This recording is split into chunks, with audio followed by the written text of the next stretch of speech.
వి gold trusted gold buyers మీరు తాకట్టు పెట్టిన బంగారాన్ని విడిపించి ఈ రోజు ఉన్న మార్కెట్ ధరకు కొనబడును. హైవే మీద ప్రయాణం చేయాలంటే టోల్ కట్టాల్సిందే. టోల్ కట్టాలి అంటే ఫాస్టాగ్ ఉండాల్సిందే. సో ఫాస్టాగ్కి సంబంధించి ఒక అప్డేట్ అందుతోంది. ఇది ఎంత మనకు తెలుసు ఆర్ ఎంతవరకు అవగాహనతో ఉన్నాము ఏంటి అనేది కూడా ప్రశ్నార్థకంగా మారింది. ఎందుకంటే 17వ తారీఖు వరకే ఒక డెడ్ లైన్ పెట్టింది ఫాస్టాగ్. అంటే చాలా మార్పులు చేర్పులు అందులో చేసింది.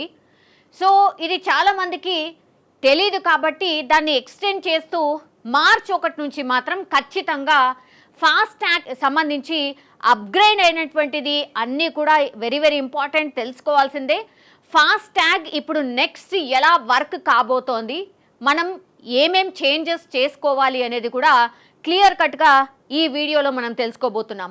యాక్చువల్లీ దేశంలో ప్రస్తుతం ఫాస్టాగ్ ఒక చర్చనీయాంశంగా మారిపోయింది. ఎందుకంటే ఫిబ్రవరి 17 నుంచి కొత్త రూల్స్ వచ్చినా కూడా చాలామంది వినియోగదారులకు మాత్రం ఈ రూల్స్ ఏంటో తెలీదు.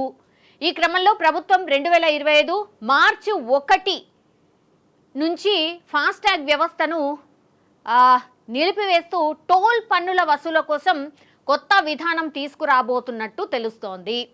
ప్రజల ప్రయాణాన్ని మరింత సులభతరం చేసేందుకు ప్రభుత్వం ఆటోమేటెడ్ టోల్ రీడింగ్ సిస్టమ్ ప్రవేశపెడుతుందని అంటున్నారు. అయితే ఈ కొత్త వ్యవస్థ ఎలా పనిచేస్తుంది, ఏ విధంగా ప్రయోజనాలను పొందొచ్చనే విషయాలను ఇక్కడ మనము తెలుసుకోబోతున్నాం. యాక్చువల్లీ కొత్త విధానం ఎట్లా వర్క్ కాబోతోంది ఫాస్టాగ్కి సంబంధించి. ప్రభుత్వం ఆటోమేటిక్ నంబర్ ప్లేట్ రికగ్నిషన్ సిస్టమ్ని మార్చి 1, 2025 అంటే ఈ ఇయర్ నుంచి ప్రవేశపెట్టబోతున్నట్టు మనకున్నటువంటి ఇన్ఫర్మేషన్. దీని ద్వారా వాహనాల నంబర్ ప్లేట్లను స్కాన్ చేసి టోల్ చెల్లింపులను వసూలు చేస్తారు. ఇది చాలా సులభంగా ఫాస్ట్గా డిజిటల్ విధానంలో జరగబోతోంది. ఈ వ్యవస్థ మరి ఎట్లా పనిచేస్తుంది ఒకసారి చూద్దాం. కెమెరా స్కానింగ్ ఉంటుంది. ఎట్లా పనిచేస్తుంది అంటే camera scanning first. Toll plaza వద్ద హై రిజల్యూషన్ కెమెరాలు వాహనాల నంబర్ ప్లేట్లను స్కాన్ చేస్తాయి. ఫస్ట్ వాహనాల నంబర్ ప్లేట్స్లని అది స్కాన్ చేయబోతోంది. Next database matching. వాహన నంబర్ ప్రభుత్వ డేటాబేస్తో మ్యాచ్ చేస్తూ దాని యజమానిని గుర్తిస్తారు. ఎవరు ఓనర్, ఇప్పుడు ఎక్కడ కూడా తప్పించుకోకుండా కరెక్ట్గా ఎగ్జాక్ట్లీ రికగ్నైజేషన్ కోసం ఈ సిస్టమ్ని తీసుకొచ్చింది. వాహన నంబర్ అట్లనే యజమాని ఎవరు దాన్ని మ్యాచ్ చేయబోతోంది. ఆటోమేటిక్ చెల్లింపు. మీ బ్యాంక్ ఖాతా లేదా యూపీఐ మొబైల్ వ్యాలెట్ ద్వారా టోల్ చెల్లింపు జరుగుతుంది. ఇది థర్డ్ పాయింట్. ఎట్లా మరి టోల్ ప్లాజా వద్ద ఆగిపోవడం వంటివి ఇక మీదట ఉండవు అని చెప్తున్నారు. అంటే చాలా టైమ్స్ మనకేం కనిపిస్తుంది అంటే టోల్ ప్లాజా దగ్గర వాహనాలు నిలిచిపోయి కనిపిస్తూ ఉంటుంది. అంటే టెక్నికల్ ప్రాబ్లం అనుకోండి, ఇంకే ప్రాబ్లం అనుకోండి, కొన్ని టైమ్స్ అసలు ముందుకు కదలవు, కొన్ని వాహనాలు అట్లా నిలిచిపోతూ ఉంటాయి. సో ఈ టోల్ ప్లాజా వద్ద ఇక నుంచి ఆగిపోవడం ఉండదు ఈ సిస్టమ్ వచ్చిన తర్వాత. ఈ విధానం ఇప్పటికే యూరప్ అండ్ అమెరికా వంటి దేశాల్లో అమల్లో ఉంది. దీన్ని ఇండియాలో కూడా అమలు చేయాలని ప్రభుత్వం భావిస్తోంది. అది ఎంతో దూరం లేదు, మార్చి 1 నుంచే ఈ విధానం అమలు కాబోతోంది. కొత్త టోల్ ప్లాజా వ్యవస్థ ప్రయోజనాలు ఏంది, మరి ఇది ఎందుకు సిస్టమ్ని ఎందుకు మారుస్తున్నారు, కొత్త రూల్స్ ఎందుకు తెచ్చిండ్రు, ఈ సిస్టమ్ని అడాప్ట్ చేయడానికి రీజన్ ఏంటి అని అంటే యాక్చువల్లీ ఆగకుండా ప్రయాణించడం ఫస్ట్ ప్రయారిటీ. ఈ టోల్ ప్లాజా దగ్గర గంటలు నిల్చొని, మనకు తెలుసు కదా ఫెస్టివల్ టైంలో కూడా, ఈ సంక్రాంతి టైంలో లేకపోతే ఏదైనా హాలిడేస్ టైంలో కూడా టోల్ ప్లాజా దగ్గర గంటల లైన్లు ఉంటాయి. సో అది ఇక మీదట ఉండదు, ఇక మీద ఉండొద్దనే ఇది తీసుకొచ్చినట్టుగా చెప్తున్నారు. అండ్ మోసాల నివారణ. నకిలీ ఫాస్టాగ్లను ఉపయోగించలేరు. ఫాస్టాగ్లు అనగానే కొన్ని చిన్నగానే డిఫరెన్స్ ఉంటుంది. ఇగో ఫాస్టాగ్ ఏదైతే ఈ లోగో ఉందో దాంట్లో చిన్న మైనర్ డిఫరెన్స్తోనే అది కూడా ఫాస్టాగ్ అని పెట్టుకుంటారు. అట్లా కూడా ఈ వినియోగదారులని మనని మోసం చేస్తున్నారు. అది కాకుండా ఉంటుంది. నెక్స్ట్ పాయింట్ ఖచ్చితమైన చెల్లింపు. దూరాన్ని బట్టి టోల్ చెల్లింపులు ఉంటాయి, అదనపు రుసుములు ఉండవు. మనం డిస్టెన్స్ ఎంత నుంచి ఎంత ట్రావెల్ చేస్తున్నాం దానికి తగ్గట్టుగానే మనకు టోల్ వసూలు ఉంటుంది. ఇది ఇంకోటి next very very important point. And ఎక్కువగా వసూలు చేయడాలు లేకపోతే అడిషనల్గా ఏదో పడ్డది అనే కంప్లైంట్ మాత్రం ఉండకుండా ఈ సిస్టమ్ ద్వారా ఉంటుంది అనేది ప్రభుత్వం భావిస్తోంది. నగదు రహిత విధానం.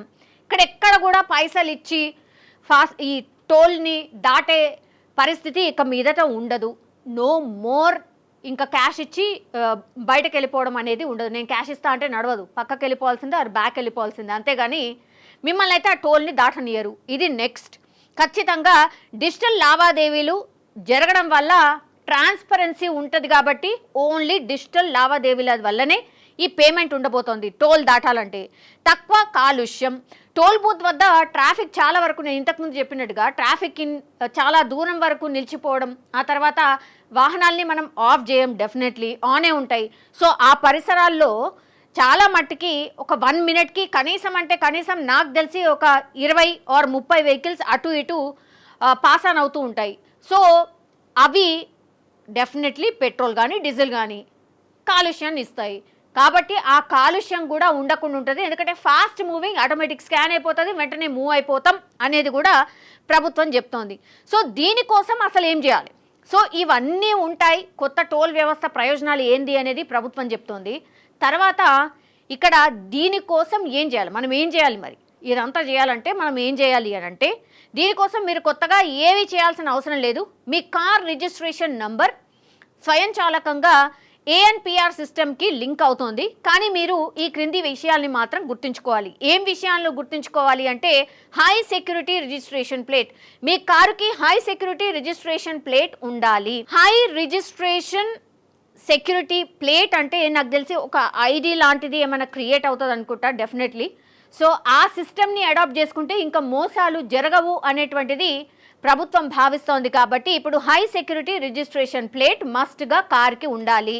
ఆ తర్వాత బ్యాంక్ ఖాతా లేదా యూపీఐ, మీ కార్ రిజిస్ట్రేషన్ ఫోన్ నంబర్కు బ్యాంక్ ఖాతా లేదా యూపీఐ ఐడి కనెక్ట్ చేయబడి ఉండాలి. ఇది ఖచ్చితంగా ఉండాల్సిందే. పాత లైసెన్స్ ప్లేట్, మీ కారుకు పాత లైసెన్స్ ప్లేట్ ఉంటే దాన్ని మార్చుకోవాలి. పాత లైసెన్స్ ప్లేట్ ఏదున్నా మీ వెహికల్కి వెంటనే మార్చుకోండి. ఇది కూడా వెరీ వెరీ మస్ట్ పాయింట్. ఎందుకు నిలిపివేసిండ్రు అనే దానికి కూడా రీజన్ చెప్తుంది. ఎందుకు నిలిపివేసిండ్రు అంటే, భారతదేశంలో 2016లో డిజిటల్ చెల్లింపులను ప్రోత్సహించడానికి, ట్రాఫిక్ రద్దీని తగ్గించేందుకు టోల్ పన్నుల వసూలను సరళీకృతం చేయడానికి ఫాస్టాగ్ వ్యవస్థను ప్రవేశపెట్టిండ్రు. ఈ వ్యవస్థలో కొన్ని సమస్యలు ఉన్నాయి. చాలా ప్రదేశాల్లో ఫాస్టాగ్ని స్కానింగ్ సమస్యలు, దానివల్ల వాహనాలు ఆగిపోవడం వంటివి వచ్చాయి.